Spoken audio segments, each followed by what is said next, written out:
दोस्तों नमस्कार। इस वक्त की सबसे बड़ी खबर और सबसे महत्वपूर्ण खबर सुप्रीम कोर्ट से आ गई है।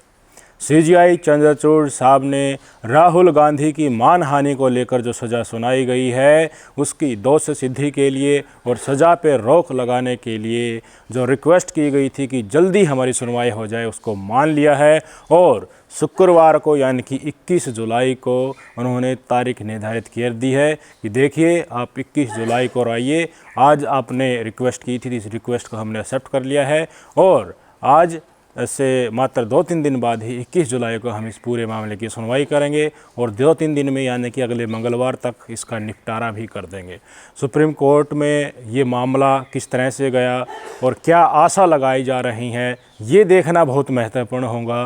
क्या दलीलें अब सुप्रीम कोर्ट में भारतीय राष्ट्रीय कांग्रेस की तरफ से राहुल गांधी के वकील की तरफ से दी गई हैं, वो दलीलें किस तरह से जो सूरत के सेशन कोर्ट में जो दलीलें गई थी और गुजरात के हाई कोर्ट में जो दलीलें दी गई थी उनसे किस तरह से भिन्न है ये देखना भी ज़रूरी हो जाता है। और क्या राहुल गांधी की सज़ा को अगर सुप्रीम कोर्ट भी बरकरार रख देता है तो क्या नुकसान राहुल गांधी को और क्या संदेश इस देश की जनता को जाएगा, वो भी इस वीडियो में हम देखने वाले हैं। राहुल गांधी की तरफ से, राहुल गांधी के वकील की तरफ से जो भी दलीलें पेश की गई हैं वो वास्तव में सुनने लायक हैं और जिस तरह से पूर्णेश मोदी जिन्होंने शिकायत की थी, जो शिकायत करता है, जिन्होंने कहा कि मेरी मानहानि हुई है, उन्होंने राहुल गांधी से पहले ही 3-4 दिन पहले सुप्रीम कोर्ट में पहुंचकर अपना कैविएट दायर कर दिया है कि देखिए राहुल गांधी सुप्रीम कोर्ट में तो आएंगे ही, तो राहुल गांधी को सुनते ही फैसला देने की बजाय सिर्फ राहुल गांधी को न सुना जाए, मेरी भी बात सुनी जाए। तो उन्होंने भी पूरी तरह से वकीलों की, बड़े बड़े वकीलों की फ़ौज तैयार कर रखी है।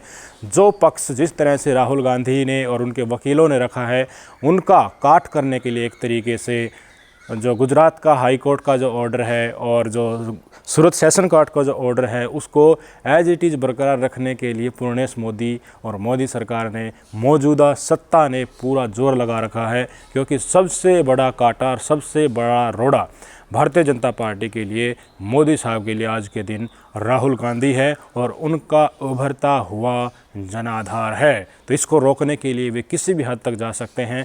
विपक्षी एकता ने वैसे ही मोदी साहब के फिल्टर फाड़ रखे हैं, तो अब अगर किसी न किसी तरह राहुल गांधी पर शिकंजा कस लिया जाता है तो भारतीय जनता पार्टी इसमें अपनी जीत समझ रही है। क्योंकि जनता से तो इनको वैसे भी मतलब नहीं है मोदी सरकार को। ये जितने भी विभिन्न पार्टियां हैं स्टेट्स में जो चुनकर वहाँ के लोगों ने बैठाई हुई है, उनको जनता से संपर्क करने के बजाय उनको तोड़ने में, अपने साथ मिलाने में लगे हुए हैं। जनता को पता नहीं, ये भारतीय जनता पार्टी के लोग मूर्ख समझते हैं। जिस तरह से राहुल गांधी को वायनाड के लोगों ने चुना है, 4 लाख से ज़्यादा वोट इनको मिली है, तो उनके साथ, उस क्षेत्र की जनता के साथ जो विश्वासघात हो रहा है और पूरा समाज में, जो पूरे भारत में जो संदेश जा रहा है, किस तरह से एक आलोचना के चलते उसको पर्सनल बनाया जा रहा है और गुजरात के कोर्ट में किस तरह से ये निर्णय आ रहे हैं, ये तमाम चीज़ें समाज में किसी और ही तरफ इशारा करती है।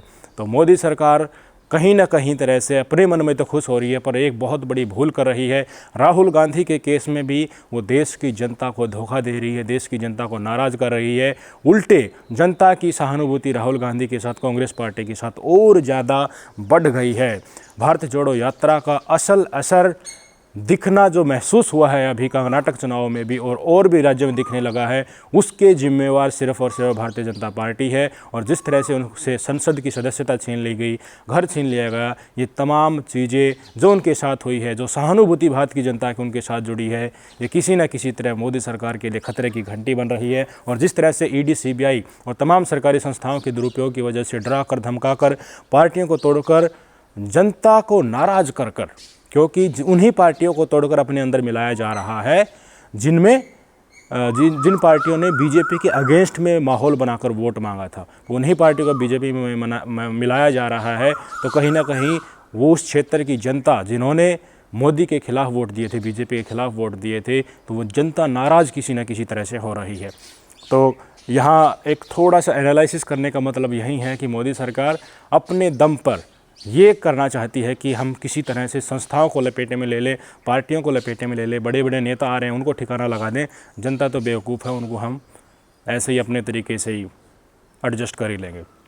तो सबसे पहले वापस से अपने मुद्दे पर गंभीरता से लौटते हैं और क्या क्या जो दलीलें दी गई हैं सुप्रीम कोर्ट में राहुल गांधी के वकील के द्वारा, एक एक करके आपकी स्क्रीन पर पहले नंबर पर देखिए कि जो भी एफिडेविट दिया गया है, जो भी वर्डिंग्स लिखी गई हैं कि राहुल गांधी की सज़ा पर रोक लगा दीजिए, राहुल गांधी को जो दोष सिद्धि को लेकर जो आरोप लगे हैं उनको स्थगित कर दीजिए। तो उसमें सबसे पहले नंबर पर लिखा गया है कि मोदी एक अपरिभाषित अनाकार समूह है।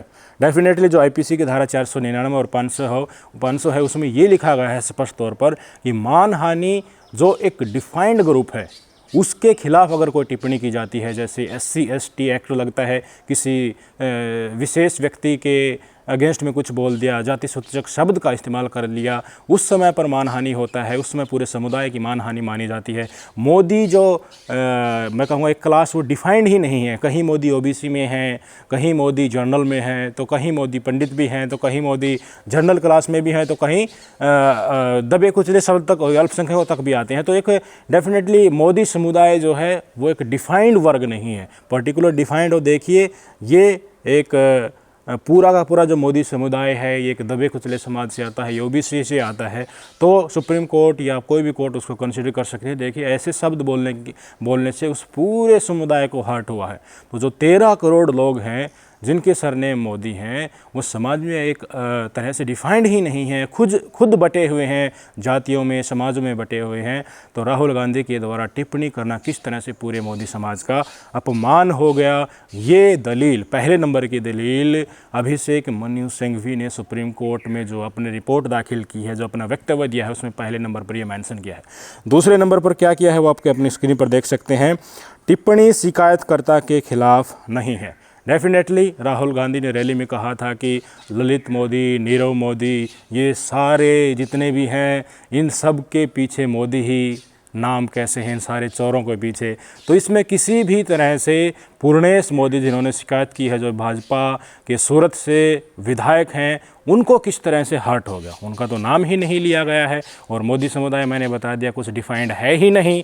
तो किस तरह से वो खुद याचिकाकर्ता जो जिन्होंने शिकायत की है वो किस तरह से प्रभावित हुए हैं, ये तो न तो सुप्रीम कोर्ट में इसका जवाब, न तो सूरत के सेशन कोर्ट में कांग्रेस को इसका जवाब मिल पाया, न सत्तर न्यायालय में मिल पाया, और न ही हाई कोर्ट जो गुजरात का हाई कोर्ट है उससे अभिषेक मनु सिंघवी को, कांग्रेस को, राहुल गांधी के वकीलों को इसका जवाब मिल पाया कि भाई पूर्णेश मोदी की मानहानि ये कहने से कि नीरव मोदी, ललित मोदी, इन सारे चोरों के नाम के पीछे जो है मोदी ही कैसे है, तो इसमें पूर्णेश मोदी की मानहानि कैसे होगी, इस सवाल का जवाब भी चाहते हैं। किसी न किसी तरह से ऐसे वैलिड पॉइंट दिए गए हैं, लगभग 9-10 पॉइंट दिए गए हैं जिनके चलते अपने केस को सॉलिड बनाने के लिए कोई भी कमी नहीं छोड़ी गई है। राहुल गांधी के पक्ष में फैसला आने के लिए कांग्रेस के वकीलों ने पूरी कोशिश की है।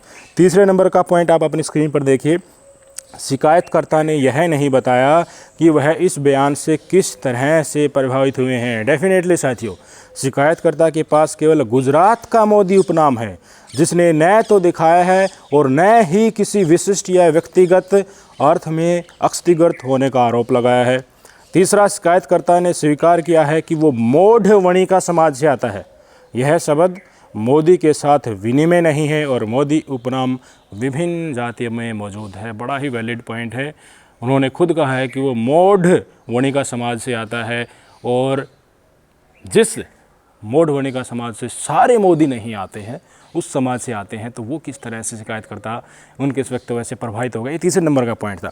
चौथे नंबर का, बदनाम करने का कोई इरादा नहीं था। डेफिनेटली कांग्रेस ने बार बार कहा है, हर न्यायालय में कहा है कि 2019 में ये भाषण चुनावी भाषण था। जो आर्थिक अपराधी हैं उनके ऊपर टारगेट किया गया था। मोदी साहब भारतीय जनता पार्टी सत्ताधारी पार्टी है, उनकी आलोचना करने के लिए बयान दिया गया था। जो राजनीतिक मंच पर हर राजनीतिक पार्टियां और हर राजनीतिक दल से जुड़े हुए नेता करते हैं, तो किस तरह से ये बदनाम करने के लिए जो पूर्णेश मोदी और मोदी समाज है उसको बदनाम करने का इरादा इसमें बिल्कुल नहीं है। ये बात स्पष्ट हमको भी पता है, खुद बीजेपी को भी पता है, जिन्होंने शिकायत की है पूर्णेश मोदी उनको भी पता है, पूरे भारत को पता है, पूरे देश को पता है, पूरी दुनिया को पता है कि व्यक्तिगत तौर पर टारगेट करना पूरे मोदी समाज को राहुल गांधी का इरादा बिल्कुल भी नहीं था। ये एक राजनीतिक भाषण था। अगर इसी तरह के भाषणों को लेकर कोर्ट में जाया जाए तो पता नहीं किस किस को सज़ा हो जाए। प्रधानमंत्री तक की कुर्सी छीन सकती है, और उसके पीछे अगर इस तरह से लांछन लगाकर कुर्सी से हटाया जा रहा है, 2-2 साल की मैक्सिमम पनिशमेंट दी जा रही है, तो इस देश में हर 6-7 महीनों में प्रधानमंत्री के चुनाव हो सकते हैं अगर सभी राजनीतिक पार्टियां इसी तरह एक छोटी छोटी बातों को लेकर कोर्ट में पहुंच जाए। 5वें नंबर का पॉइंट देखिए, उच्च न्यायालय ने यह मानने में गलती की कि अपराध के लिए कठोरतम सजा की आवश्यकता है। डेफिनेटली लोकतांत्रिक राजनीतिक गतिविधि के दौरान आर्थिक अपराधियों और प्रधानमंत्री नरेंद्र मोदी की आलोचना करने वाले एक राजनीतिक भाषण को मोरल टर्पिट्यूड का माना गया है। मोरल टर्पिट्यूड होता है सबसे घिनौना कार्य, एक बहुत ही गैर चरित्रवान काम करना, बहुत ही गिरा हुआ काम करना। गिरा हुआ, सबसे ज़्यादा गिरा हुआ काम आप सबको पता है, मर्डर हो गया, रेप हो गया, इस तरह के जो केसेस हैं वो आते हैं एक बहुत ही घिनौने कर्तव्य में।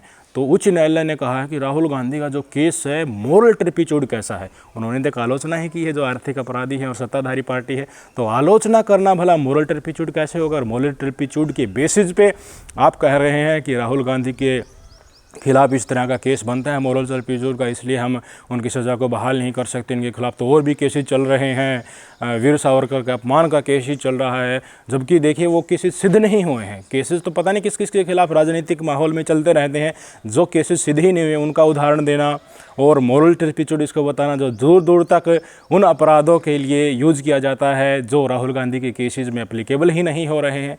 एक आलोचना करना भला मोरल टर्पिट्यूड यानी हत्या करना और रेप करना, इस तरह के मामलों के बराबर आलोचना करना कैसे हो गया। तो ये कहीं ना कहीं राहुल गांधी के वकील भी जानना चाहते हैं, जिसके ऊपर न तो उच्च न्यायालय ने, न सत्र न्यायालय ने और न ही मेट्रोपॉलिटन मजिस्ट्रेट ने इसके ऊपर गंभीरता से इनका जवाब दिया है। 6ठे नंबर में देखिए, अपराध में कोई नैतिक अधमता शामिल नहीं, यानी कि मोरल टर्पिट्यूड इसमें नहीं है, जघन्यता नहीं है, जिसके चलते जिस तरह से अधिकतम सज़ा जो होती है आईपीसी के 499 और 500 सेक्शन के तहत देखिए मानहानि की है। ये तो इतनी बड़ी मानहानि है, इतना बड़ा कू करता है कि ये तो जघन्य अपराध केसा है, इसलिए मैक्सिमम सज़ा लिख दो, 2 साल की कर दो। इतिहास में कहीं नहीं हुआ है। जब से हमारे देश में सीआरपीसी आईपीसी लागू हुआ है तब से लेकर अब तक इस तरह का मैक्सिमम पनिशमेंट इस टाइप के केस में नहीं दिया गया है। और मान लीजिए अगर दे भी दिया और उसके लिए अपील की गई है कि देखिए सुनवाई कर लीजिए, माफ़ कर दीजिए, तो माफ़ भी इस तरह की केसेस नहीं देखने को मिले हैं कि माफ़ न किया गया हो। तो जिस तरह से इस अपराध को जघन्य बनाकर कठोरतम से कठोरतम सज़ा 2 साल की सज़ा सुनाई गई है, वो किसी भी तरह से न तो इस देश को रास आ रही है, ना ही कांग्रेस पार्टी को, ना ही राहुल गांधी को, ना ही उनके वकीलों को रास आ रही है। तो इसका रीज़न वो जानना चाहते हैं कि देखिए हमारी सुनवाई निचली अदालत में इसको लेकर क्यों नहीं हो, कि आपको क्यों ज़रूरत पड़ेगी कि आपको मैक्सिमम पनिशमेंट देना है, इतना बड़ा क्यों करता है, क्या ये इतना बड़ा जघन्य अपराध है, ये कांग्रेस पार्टी जानना चाहती है। 7वें नंबर का पॉइंट है जो मेंशन किया गया है कि याचिकाकर्ता और उसके निर्वाचन क्षेत्र को अपूरणीय क्षति हुई है। डेफिनेटली साथियों, अगर हम किसी को चुनकर भेजते हैं, हमारी वोट पाकर कोई विधायक या सांसद विधानसभा या संसद भवन में जाता है तो हमारी उनसे काफ़ी आशाएं होती हैं, भावनात्मक रूप से भी हम उनसे जुड़ जाते हैं। तो वायनाड से राहुल गांधी जी सांसद है, 4.3 लाख 4,30,000 वोट उन्होंने हासिल की थी अपने चुनाव में। तो जिस तरह से राहुल गांधी की सदस्यता, संसद सदस्यता ले ली गई है और उनको एक तरह से सांसदी से बर्खास्त कर दिया गया है, तो वो उन 4,30,000 लोगों के लिए सरेआम एक धक्का है, अपूरणीय क्षति है कि एक आलोचना करने के चलते, एक आवाज़ उठाने के चलते जो विपक्ष का काम होता है उसके लिए उनकी सांसदी छीनी जा रही है। उसके क्षेत्र के, निर्वाचन क्षेत्र के वोटर्स के साथ ये सरेआम धोखा है, उनके साथ अन्याय है। ये कांग्रेस पार्टी दिखाना चाहती है कि संवेदनशीलता दिखाइए चंद्रचूड़ साहब, और इस पक्ष को समझिए। जिन लोगों ने वोट देकर राहुल गांधी को संसद में बैठाया था, उनकी भावनाओं को आदर करते हुए इनकी सज़ा को रोकिए। ये 7वें नंबर का पॉइंट था। 8वें नंबर का पॉइंट आप अपनी स्क्रीन पर देख लीजिए। उच्च न्यायालय ने दोष सिद्धि पर रोक लगाने के लिए बुनियादी मानदंडों की अनदेखी की है। डेफिनेटली साथियों, जो बेसिक चीज़ें होती हैं किसी भी केसेज में ध्यान देने की होती हैं, ये देखिए इसको हम एक नैतिकता के आधार पर परखते हैं। इस तरह की बाकी पास्ट में जो केसेस होते हैं, जो समाज में इस तरह की आलोचना के चलते जो बात कही जाती हैं, उसके आधार पर इस केसेस को नहीं परखा गया है, न तो सूरत कोर्ट ने और न ही गुजरात हाई कोर्ट ने, क्योंकि इसमें कोई गंभीर अपराध शामिल नहीं है, जैसे जिनमें आजीवन कारावास होती है, जिनमें 10 साल की सज़ा होती है, अटेम्प्ट टू मर्डर या छेड़छाड़ की कोशिश होती है, महिला को अपमान करने की कोशिश, इस तरह का ये केस है नहीं। सिर्फ एक आलोचना का केस है, राजनीतिक आलोचना का केस है, आर्थिक अपराधी हैं उनकी आलोचना का केस है। तो किस तरह से ये एक नैतिकता के आधार पर नहीं देखा गया है, ये कांग्रेस पार्टी इसकी तरफ ध्यान आकर्षित करना चाहती है। दूसरा, इसी में बताया गया है कि शामिल अपराध में मोरल टर्पिट्यूड शामिल नहीं है। याचिकाकर्ता के मामले में ये दोनों शर्तें पूरी होती हैं, न तो इसमें सीरियस क्राइम है और ना ही बहुत ही घिनौना गैर चरित्रवान काम ये किया गया है। तो रिक्वेस्ट एक तरह से की जा रही है, देखिए मामला इतना बड़ा है नहीं, इसको बढ़ा चढ़ा कर पेश किया गया है। राजनीतिक प्रतिद्वंद्विता और राजनीतिक नफ़रत के चलते, राजनीतिक अपनी ही चलती रहे, कोई मेरे सामने ना आए, विपक्ष पूरी तरह से ख़त्म हो जाए, लोकतंत्र को एक तनाशाही की तरफ ले जाने की कोशिश के नज़रिए से ये सारा का सारा काम किया गया है। तो चंद्रचूड़ साहब विचार कीजिए, देखिए क्या चल रहा है, ये रिक्वेस्ट की गई इस पॉइंट के सहारे। नवा और आखिरी पॉइंट जो मुख्य तौर पर बताया गया है वो ध्यान देने भी योग्य है और एक समराइज भी किया गया है, आपकी अपनी स्क्रीन पर देख सकते हैं कि यदि लागू फैसले पर रोक नहीं लगाई गई तो यह स्वतंत्र भाषण, स्वतंत्र अभिव्यक्ति, स्वतंत्र विचार और स्वतंत्र बयान का गला घोट देगा। यह लोकतांत्रिक संस्थाओं को व्यवस्थित बार बार कमज़ोर करने और इसके परिणाम स्वरूप लोकतंत्र का गला घोटने में योगदान देगा, जो भारत के राजनीतिक माहौल और भविष्य के लिए गंभीर रूप से हानिकारक होगा। यदि राजनीतिक व्यंग्य को आधार उद्देश्य माना जाए तो कोई भी राजनीतिक भाषण जो सरकार की आलोचनात्मक रवैये का हो, नैतिक अधमता का कार्य बन जाता है। यह लोकतंत्र की नींव को पूरी तरह से नष्ट कर देगा। यही बात मैं भी आपको समझाना चाहता हूँ कि देश की जनता नेताओं को चुन चुन कर संसद में भेजेगी और आस रखेगी कि हमारे नेता जिनको हमने चुनकर भेजा वो हमारे काम करें। पर इस तरह की भावना अब राहुल गांधी के केसेस से इस पूरे राजनीतिक गलियारे में डेवलप होगी कि देखिए हमारे नेता के साथ ऐसा किया। एक सिर्फ आलोचना को चलते, अपनी राजनीतिक पकड़ के चलते, उनकी सत्ता थी तो गलत चीज़ों का इस्तेमाल कर, अपने पावर का इस्तेमाल करके सांसदी तक छीन ली। चुनाव लड़ने के लिए अयोग्य 8 साल तक उनको कर दिया जाएगा, जिससे 2024 और 2029 तक का लोकसभा चुनाव वो नहीं जीत पाएंगे। कितनी मेहनत बेचारा वो कर रहा है समाज में जाकर, कभी ट्रक चला रहा है, कभी बाइक रिपेयर कर रहा है, कभी धान रोपण कर रहा है, कभी पूरे देश को पैदल ही नाप रहा है। उस आदमी के साथ जिसके साथ पूरे देश की भावनाएँ जुड़ी है, उसको एक सत्ताधारी पार्टी ने अपनी कुर्सी पर मंडराते खतरे को देखते हुए एक गैर कानूनी काम कर दिया। एक आलोचना को एक पर्टिकुलर केस बनाकर उनसे सब कुछ छीन लिया, रास्ते से हटाने की कोशिश की जा रही है। देश की जनता और लोकतंत्र पे कड़ा प्रहार किया जा रहा है। तो इस तरह की चीज़ें, इस तरह का माहौल जो राजनीति में बन रहा है, आज के अंदर में मोदी सरकार है तो राहुल गांधी को टारगेट किया जा रहा है। कल को अगर विपक्ष कुर्सी पर बैठ गया तो क्या गारंटी है मोदी साहब को छोड़ देंगे, अमित शाह को छोड़ देंगे। जो सिलेक्टिव तरीके से ईडी, सीबीआई और आईटी का इस्तेमाल करके विपक्ष को पहले तो कहा जाता है ये भ्रष्ट है, इनको हम जेल में डालेंगे, और जब बीजेपी में आ जाते हैं तो वॉशिंग पाउडर निर्मा हो जाते हैं, वो बिल्कुल साफ धुले स्वच्छ छवि के हो जाते हैं। जब तक विपक्ष में थे तो वो बहुत बड़े आर्थिक अपराधी और भ्रष्टाचारी थे, बीजेपी में आते हुए तुरंत पाक साफ हो जाते हैं। यही काम कल को कांग्रेस भी करेगी।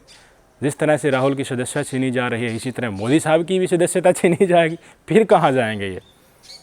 तो लोग जो आस करे बैठे हैं कि हमारे सांसद हमारे क्षेत्र में विकास करेंगे, अगर उनके ऊपर इस तरह की तमाम धाराएं लगाकर उनको कोर्ट में घसीटा जाएगा तो ये किस तरह का देश की जनता के साथ और लोकतंत्र की कसौटी पर खरा हुआ काम है।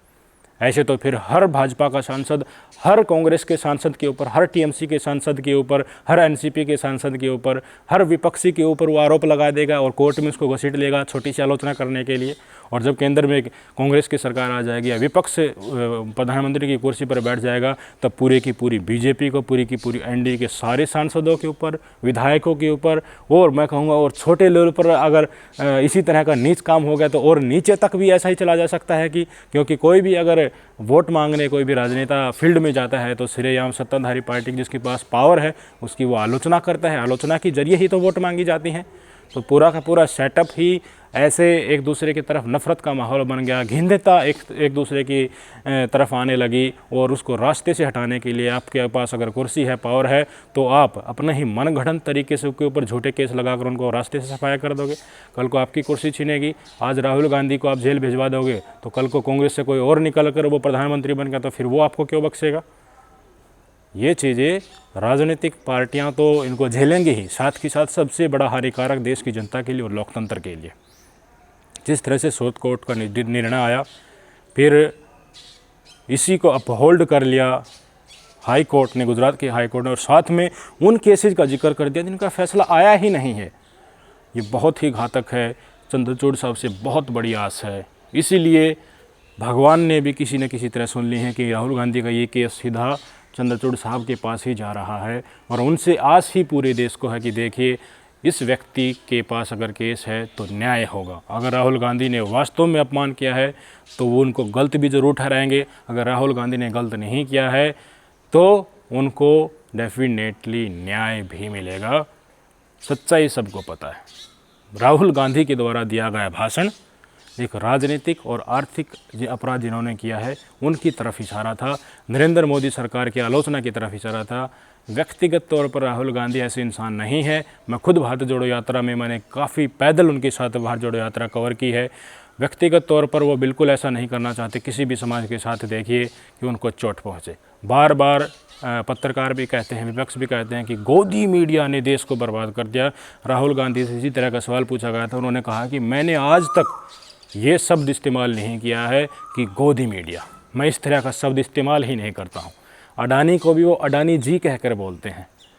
ऐसे ऐसे सवाल भारत जोड़ो यात्रा में जो स्वतंत्र पत्रकारों ने पूछे थे, जो कभी वो दूसरी राजनीतिक पार्टी से न तो पूछ पाए हैं और ना पूछ पाएंगे। इतने कटु सवाल पूछे गए थे। मैं खुद भारत जोड़ो यात्रा में सारी प्रेस कॉन्फ्रेंस में पत्रकारों समूह में साथ रहता और उनसे सवाल पूछता था। राहुल गांधी एक एक सवाल का जवाब देते थे, घंटों तक प्रेस कॉन्फ्रेंस चलती थी। उनकी विचारधारा और विचार में और व्यक्तित्व में इस तरह का कोई भी अभाव नहीं है वो कि वो अपने अगर विरोधी भी हैं तो उनको किसी न किसी तरह से भावनात्मक ठेस पहुँचाएँ या उनकी मानहानि करें। सोचिए, न्यायालय से आस है, चंद्रचूड़ साहब से आस है, देखे जाएगा जो होता है। लोकतंत्र के हित में फैसला आएगा तो बहुत ही बढ़िया होगा, नहीं तो यहाँ से भी अगर राहुल गांधी को न्याय नहीं मिलता है तो राजनीति ऐसे गंदे स्टेज की तरफ जाएगी जिसके चलते जनता की भलाई नहीं होगी। राजनेता, विपक्ष की सरकार जो विपक्ष में है, कल को वो कुर्सी पर आएंगे तो आज वाले जेल के अंदर जाएंगे। आज विपक्ष जेल जा रहा है तो ये मज़े काट रहे हैं, तो इनके साथ ऐसा ही आगे आने वाले समय में होगा। जनता की भलाई इसमें नहीं हो सकती, लोकतंत्र के हित में नहीं है, जनता के हक में नहीं है। देखना होगा चंद्रचूड़ साहब क्या निर्णय देते हैं। नमस्कार।